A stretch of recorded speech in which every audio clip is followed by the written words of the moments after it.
আপনি ভেজা পা, আপনার ওযু করছেন, করে আপনি পরে মসজিদে আসছেন, আপনার স্যান্ডেলটা একটু পেছনে খুলছেন, খুলে আপনার ভেজা পা দিয়ে আরো 4 জনের স্যান্ডেল মারায়া, 4 জনের স্যান্ডেল চাপায়া চিন্তা করছেন কার স্যান্ডেল কি হয়েছে, আমি একে দেখছে তাই। আপনি ন্যায়নিষ্ঠ হতে পারেন নাই মানুষ হিসেবে এখনো। ছোট্ট পয়েন্ট, কিন্তু মাথার মধ্যে ঢুকাই রাখেন। আপনি ন্যায়নিষ্ঠ হতে পারেন না, আপনি অপরকে কষ্ট দিছেন। আপনি যাওয়ার পরে স্যান্ডেলটা হাতে নিয়ে উপর থেকে ফালাই দিয়েছেন, ঠাস করে পড়ছে, ভিতরে একজন নামাজ পড়তেছিল, তার কষ্ট হয়েছে। আপনি এখনো ন্যায়নিষ্ঠ হতে পারেন নাই। আপনি কষ্ট দিছেন, আপনার বাড়ি 3 তলায়, আরেকজন 4 তলায়, আপনার চেয়ারটা নিয়ে আপনার ফ্লোর টাকা দিয়ে কিনছি, 1,25,00,000 টাকা দাম, 57,000 টাকা স্কোয়ার ফিট। আমি আমার প্লেটে কি করব না করব তোর কাছে হিসাব নেওয়া লাগবে না। দরজা লাগায় দম করে দরজা লাগাই দিছে, রাত্রে 12টার সময় মশলা মারতেছে খ্যার খ্যার করে পুরা।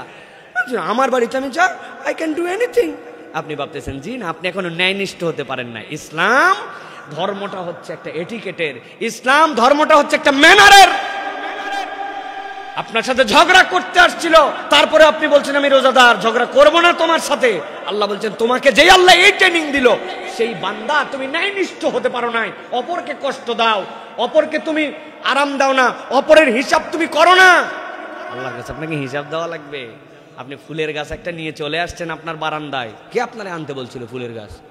আপনি মনে করছেন এটা আমি পারলো, ও তো অর্থ সূত্র ছিল মাটিতে থাকবে, কিন্তু আপনি উঠাই নিয়ে আসছেন, পানি দেন না, পানি না দিয়ে আপনি মেরে ফেলছেন আপনার গাছটাকে। হ্যাঁ, মিস্টেকলি হতে পারে, কিন্তু ইন্টেনশনালি ওটার কোনো গুরুত্ব নাই। আপনি ন্যায়নিষ্ঠ বান্দা হতে পারেন নাই, আপনি ন্যায়নিষ্ঠ এখনো হতে পারেন নাই। আপনার বাচ্চা আপনার বাড়িতে একজন কাজ করে, আপনি আপনার কষ্ট বোঝেন, আপনি টাকা দিয়ে তারে খাটায়, টাকা দিয়েই কেবল খাটান না, সেও একজন মানুষ। আপনি তার জন্য কতটুকু দয়ার হৃদয়ের মধ্যে লালন করেন। আমি মাঝে মাঝে বলি, আপনার বাচ্চাকে প্রত্যেক দিন দুধের স্বর উপরে হাঁড়ির থেকে তুলে আপনার বাসার কাজের মানুষটা উঠায় দেয়, কিন্তু ওরা জীবনে কোনোদিন আপনার মন চাইলো না যে তারে দেয়। আপনার রান প্রত্যেক দিন আপনার বাচ্চা খায়, আপনার কাজের মানুষের ভাগে কোনোদিন একদিন আপনার রান গেল না। সবাই এরকম নয়, কিন্তু এগুলো আমাদের মাথার মধ্যে মনে রাখতে হবে। ওরে সারা জীবন মাটিতে ফালায় রাখলেন, আর আপনি সারা জীবন খাটে থাকলেন। ফাঁকা খাট আছে আপনার বাড়িতে অন্য ঘরে, তারপরেও সে কোনোদিন উপরে উঠে শুইতে পারলো না। আপনি ন্যায়নিষ্ঠ হতে পারেন নাই। সাহাবীরা বলতেছেন, নবী বলছিলেন তুমি যা পড়ো তাকে তাই পড়াও, তুমি যা খাও তাকে তাই খাওয়াও। আব্দুল্লাহ ইবনে মাসউদের খাদেমকে দেখে অপররা ঘাবড়ায় গেছে, আরে কোনটা মালিক আর কোনটা গোলাম।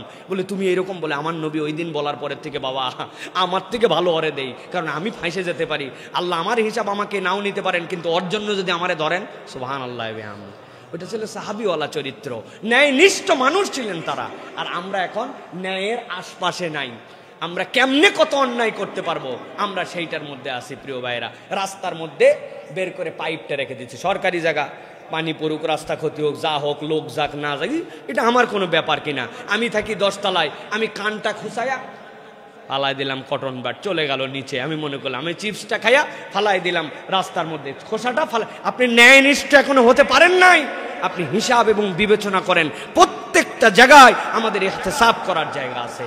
আমরা যদি হিসাব করে না চলি, তাহলে এইটা আমাদের জন্য কোনো ফায়দা দিবে না। আল্লাহ এই জন্য বলছেন যে তোমাদের মধ্যে সিয়াম পালন করে ঈমানের সাথে সওয়াবের আশায়। সওয়াবের আশা কখন মানুষ করে? যখন হিসাব করে সে চলে, কোনটা করলে সওয়াব, কোনটা করলে গুনাহ। এই বিবেচনা করে চললে আল্লাহ অতীতের গুনাহ মাফ করে দেন।